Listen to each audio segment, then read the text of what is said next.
दोस्तों, legal and legal में एक बार फिर से आपका स्वागत है। आज हम जिस विषय पर चर्चा करने जा रहे हैं उससे पहले मैं आपको एक पुराना वाक़या सुनाना चाहूँगा। अब से करीब 15-16 साल पहले मैं सीजेएम कोर्ट साहब के न्यायालय में खड़ा हुआ था, सीजेएम साहब के सामने। वहाँ एक वकील साहब आर्गूमेंट कर रहे थे, उनकी 156(3) की एप्लीकेशन मूव की हुई थी। वकील साहब ने 4 बातें कहीं, सीजेएम साहब ने उनको बीच में रोका। वो कहा कि वकील साहब, आपने 4 बातें अभी तक कहीं, क्या ये बातें आपने अपनी एप्लीकेशन में लिखी हैं? तब वकील साहब ने जवाब दिया कि नहीं। दोस्तों, बहुत सी बार ऐसा हो जाता है कि हम कुछ चीज़ें अपनी एप्लीकेशन में अपने में लिखना भूल जाते हैं, उसको हल्के में ले लेते हैं और जजेस के सामने उन बातों पर बहस करते हैं जो हमने अपने एप्लीकेशन में नहीं लिखी। उन बातों की कोई वैल्यू नहीं होती। तो आज का विषय हमारा यही है कि जब आप कोई अपनी प्रिंट लिखते हैं, कोई WS फाइल करते हैं, कोई एप्लीकेशन मूव करते हैं, तो उसमें वो सारी बातें लिखें जिस पर आप बहस करने जा रहे हैं, या बहस उन बातों पर करें जो आपने अपनी एप्लीकेशन में, अपनी प्रिंट्स में लिखी हैं।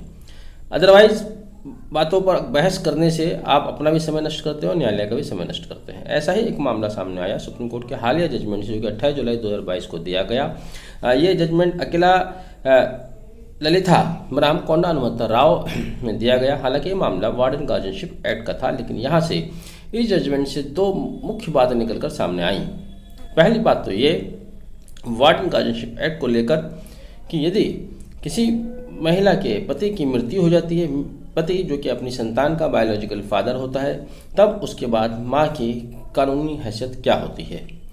दूसरा, क्या माता अपने बच्चे का नाम बदल सकती हैं, और ऐसा रिलीफ जो कि न्यायालय से मांगा नहीं गया, क्या वह रिलीफ न्यायालय द्वारा दिया जा सकता है? देखिए, जैसे कि मैंने बताया कि ये वार्डन गार्जियनशिप एक्ट को लेकर था। थोड़ा ब्रीफ कर दें। दरअसल अकेला ललिता की शादी 2003 में हुई थी, लेकिन शादी कुछ ही समय बाद 2006 में उनको एक बेटा हुआ, और उसके कुछ समय बाद, लगभग 2.5 महीने बाद, उनके पति की मृत्यु हो गई। पति की मृत्यु होने के बाद अकेला ललिता ने दूसरी शादी की। दूसरी शादी करने के बाद जाहिर सी बात है वो उस पति के साथ रहने लगी। उन्होंने अपने पहले पति से जन्म लिए पुत्र को दूसरे पति को गोद दे दिया। इसी दौरान उनके जो पुत्र थे, पुत्र के दादा द्वारा वार्डन गार्जियनशिप एक्ट की धारा 10 1890 के तहत एक एप्लीकेशन मूव की गई। वार्डन गार्जियनशिप एक्ट 1890 धारा 10 के अंतर्गत उन्होंने गार्जियनशिप की डिमांड की। ट्रायल कोर्ट ने उनकी इस डिमांड को, इस प्ली को डिसमिस कर दिया, लेकिन उन्होंने मिलने की भी प्ली की थी। विजिटिंग की प्ली उन्होंने अलाउ कर दी। माता को आदेश दिया कि वो अपने बच्चे को इनके दादा से 3 महीने में एक बार मिलवाते रहें, और भी डिटेल में ऑर्डर है, उसकी कोई ज़रूरत नहीं है डिस्कस करने की। बहरहाल दोनों ही पक्ष इस निर्णय से खुश नहीं हुए और हाई कोर्ट गए। दोनों की अलग अलग अपील थी। हाई कोर्ट ने के समक्ष जब वहाँ ये आर्गूमेंट चल रहा था, उनके समक्ष उनके संज्ञान में ये आया कि माता ने बच्चे का नाम बदलकर स्टेप फादर है, सरनेम स्टेप फादर का दे दिया है। हाई कोर्ट ने कहा चूंकि अब पिता की मृत्यु हो चुकी है और उन्होंने दूसरी शादी कर ली है, तो ऐसे में वार्डन गार्जियनशिप एक्ट के तहत जो ट्रायल कोर्ट का निर्णय था उसको तो सही करार दिया। दादा को उनकी गार्जियनशिप नहीं दी जा सकती, बच्चों को माँ से अलग नहीं किया जा सकता। हाँ, नाम परिवर्तन करने की प्रक्रिया वह पूरी कर सकती हैं, और कहा कि 3 महीने के अंदर आप उनके नाम परिवर्तन करने की प्रक्रिया पूरी कर दें। बाकी जो विजिटिंग का ऑर्डर लोअर कोर्ट का है, आप विजिटिंग कराएं। उसी ऑर्डर को उन्होंने रिलाई किया, उसी ऑर्डर को उन्होंने आगे, उसमें कोई इंटरफेयर नहीं किया। इस आदेश के विरुद्ध अकेला ललिता सुप्रीम कोर्ट के समक्ष वर्तमान अपील में आई।